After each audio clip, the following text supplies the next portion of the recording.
Hi, I want to show you a project that I've been working on for a while now. It's called Deckery, and it's supposed to turn the Steam Deck into a powerful desktop device that is efficient to use and fun to play with. It allows you to navigate your desktop and to control your applications in a way you haven't seen before by utilizing all the unique input methods a handheld device provides. But let's start from the beginning. Deckery is a collection of multiple programs, scripts and settings that create the experience that I will show you now. On the press of my left stick, the Deckery HUD opens. What you see here is an X-ray representation of our beloved Steam Deck, where most of the inputs have been assigned a function. While the HUD is open, the controls are mostly paused, which allows you to study the mapping and play around peacefully without creating a mess on your desktop. The HUD reacts in real time to the controls that you use, which I can demonstrate with both of the sticks here. If you look at the D-pad configuration, you can see that it is mapped to the arrow keys, and if I press them, they appear in the middle of the HUD. These blue pills indicate the keys that are actually being pressed by the virtual keyboard. Now take a look at the back pedals, where I put all the native modifier keys. There is Super, Control, Alt and Shift. And this is how it looks when multiple keys are pressed at the same time. The HUD shows you exactly what is being sent to the system. Now check out the right buttons A, B, X and Y. As you see, we've got Enter, Escape, Delete and Space, and also a tab over here. In almost all applications, these keys come in handy, especially when combined with these modifier keys.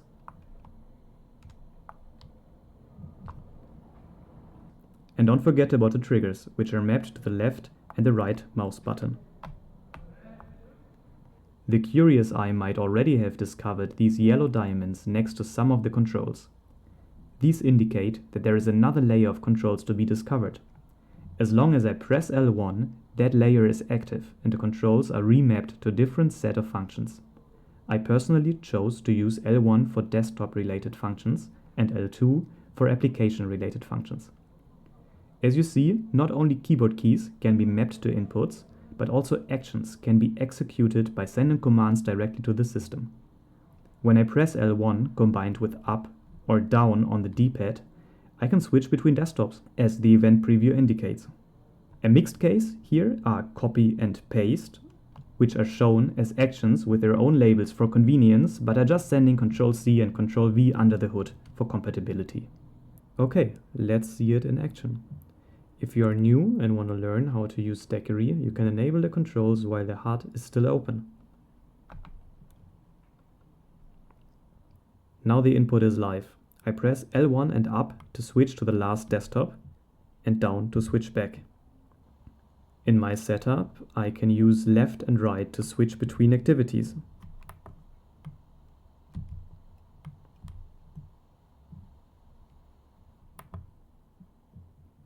The small menu button in the top right corner can show the application's native menu. You might need to use them from time to time, and when you do, this is a convenient way to access them without having to reach there with your mouse. You can navigate these with the D-pad quite well.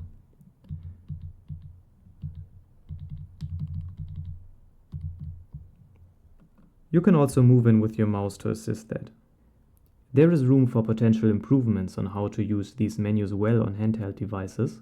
I've been playing with some concepts to turn these menus into a more controller-friendly experience by replacing them with radial menus that can be navigated with the analog sticks. If you're interested, please let me know in the comments so I can make a video about it. Then there is also this other window menu, which we can access by pressing L1 and the menu button. This opens the native KDE menu with a lot of options that help us organize our windows, something I would also like to access quicker in the future. Now I want to show you something very cool and powerful. Deckery also tracks which applications you are currently using and can change the controls accordingly. See how another pill appeared in the layer stack saying Firefox? In this case I kept the base layer the same, but check what happens when I press R1 this time. The D-pad has now specialized functions for Firefox, like navigating the browser and switching tabs. Now that I think about it, R1 plus View would be useful to switch to the last used tab. I can show you how to configure that in another video if you like. On the right side, we can work with a sidebar, reload a tab, create a new one, close it, or reopen the last closed tab. Let me show it to you in action. Tab down brings me to an issue I recently opened with KDE. I can navigate back, I can navigate forward, I can reload the page, I can close it and reopen it. Let me show you a different application for which I also added controls. Console, being a terminal application, needs some different key bindings from normal applications. If I move my mouse to the right, you can see that Escape has been exchanged for Control C, so I can still use the B button to do a natural abort command.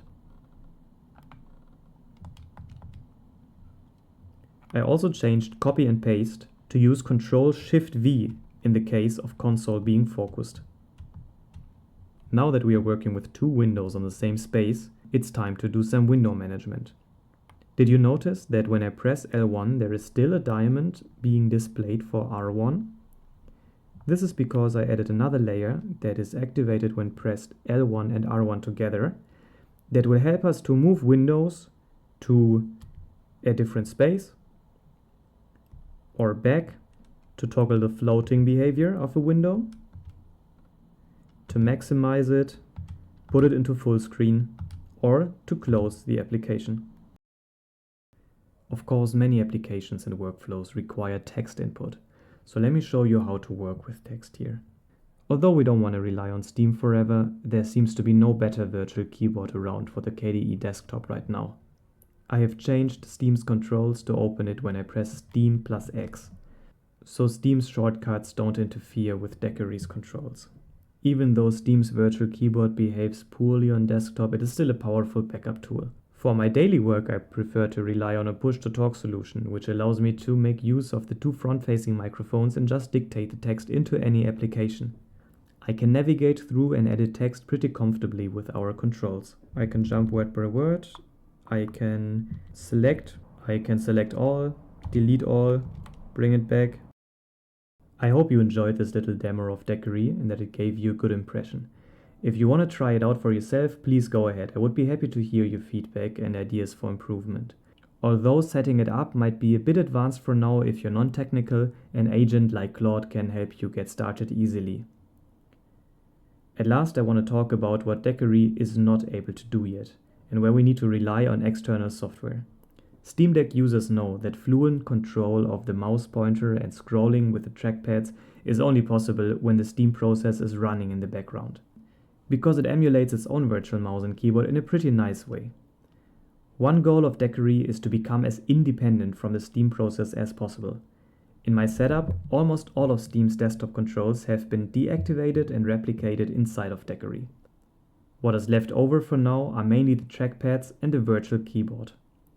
For the trackpads, I have been experimenting with a few approaches. If you'd like to hear more about that, please let me know in the comments and I will make a video about it. I have a lot of ideas for this project, but to fully reach its potential, I need your help.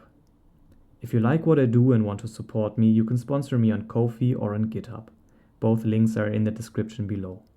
This will help me to keep working on Deckery, provide you with frequent updates, and advance to our goal of getting the most out of our Linux handhelds. If you choose to sponsor this development, I will be happy to publicly list you as a supporter and to prioritize your requests. If you want to see more videos in the future and keep up to date with the development of Deckery, please subscribe to my channel and like and share this video. It would mean a lot to me and help me to reach more people. Thanks.